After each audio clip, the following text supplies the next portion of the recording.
Good morning. এখন বাজে সকাল 6টা। কেবলমাত্র সূর্য উঠছে। এই যে এদিকে আমি অনেক আগে উঠছি, প্রায় 5টার দিকে উঠছি। তো সূর্য উঠছে সকালে, অনেক সুন্দর একটা পরিবেশ। ভিডিওটা স্টার্ট করছি আজকের সকাল থেকে। সারাদিন কি করি সব কিছু শেয়ার করবো আপনাদের সাথে। এখন ফ্রেশ হব, সব কিছু দেখবেন, সাথে থাকবেন। চলুন ফ্রেশ হয়ে আসি, তারপর আপনাদের সাথে কথা হচ্ছে। সকালে উঠে রুমের মধ্যে গিয়ে দেখি জানলা দিয়ে বিড়াল কি একটা শিকার করছে। তো বিড়ালের সাথে কিছু সময় আর কি করলাম।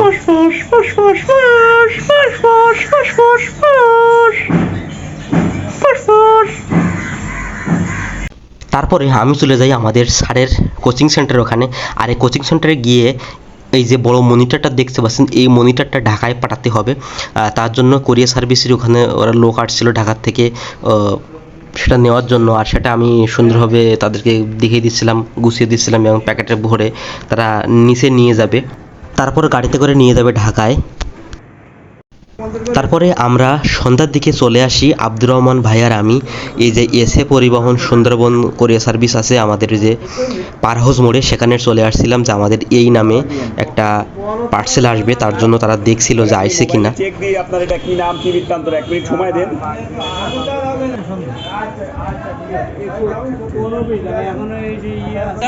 চলেন।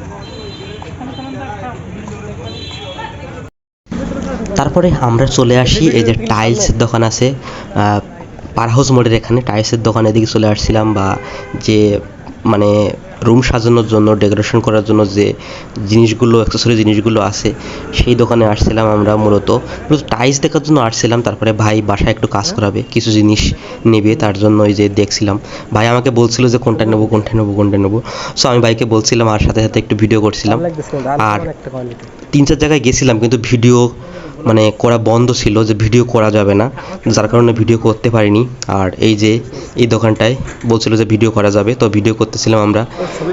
যে কাজের জন্য আমরা পার হাউস মোড়ে গেছিলাম সে কাজ আমাদের হয়নি। তারপরে ভাই বলল চলো আমরা পার্কের দিকে যাই। তো আমরা হাঁটতে হাঁটতে কিন্তু আমরা জাতিসংঘ পার্কের দিকে চলে আসছি।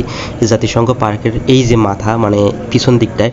আর আমরা এই জাতিসংঘ পার্কের ভিতরে ঢুকে গেলাম। আর এখানে অনেক মানুষ বসে আছে, তারা সময় পার করছে, কেউ খাওয়া দাওয়া করছে, কেউ ঘুরতে আসছে, কেউ হাঁটছে, কেউ শরীর চর্চা করছে। এরকম একটা বিষয় জাতিসংঘ শিশু পার্ক। এখানে দেখেন শিশুরা যে রকেটের ভিতরে মানে যে ঘুল্লিগুলো খায় সেগুলো খাচ্ছিল।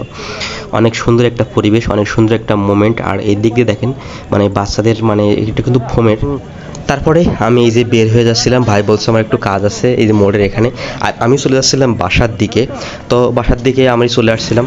আর তারপরে আমি চলে আসি এই যে যেখান থেকে আমি রেগুলার চটপটি ফুচকা খেয়ে থাকি, সেই দোকানে চলে আসি। আর সেই দোকানে ভাইকে বললাম যে ভাই আমার একটু পার্সেল দেবেন।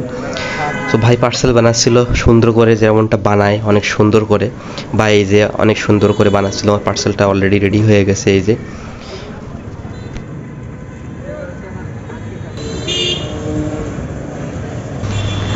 তারপরে পার্সেল নিয়ে আমি চলে যাচ্ছি বাসার দিকে। তারপরে আমি বাসায় চলে আসলাম আর গরম গরম চটপটি নিয়ে আসছি। সেটা কি বেশিক্ষণ সামনে রাখা যায়? তো আমি একটু হালকা একটু মিক্সড করে নিলাম, মশলা দিছিল, তারপরে মশলা দিয়ে একটু মিক্সড করে নিলাম। মিক্সড করে নেওয়ার পরে আমি কিন্তু আর সহ্য করতে পারলাম না, খাওয়া দাওয়া শুরু করে দিলাম। তো এই ভাই যে ভাইয়ের কাছ থেকে আমি চটপটি ফুচকা নেই পার্সেল এবং খাই, সে ভাইয়া কিন্তু অনেক সুন্দর ফুচকা এবং চটপটি বানায়। অনেক সুস্বাদু মশলা থাকে তার, স্পেশাল মশলা। সেই মশলা দিয়ে কিন্তু চটপটি বানায়। সেই স্বাদ আর সেই টেস্ট, একটা লোভনীয় একটা ঘ্রাণ বেরোয় চটপটি দিয়ে। আর আমি এখন যাচ্ছি চুল ছাড়াতে, এই সামনে একটা দোকানে।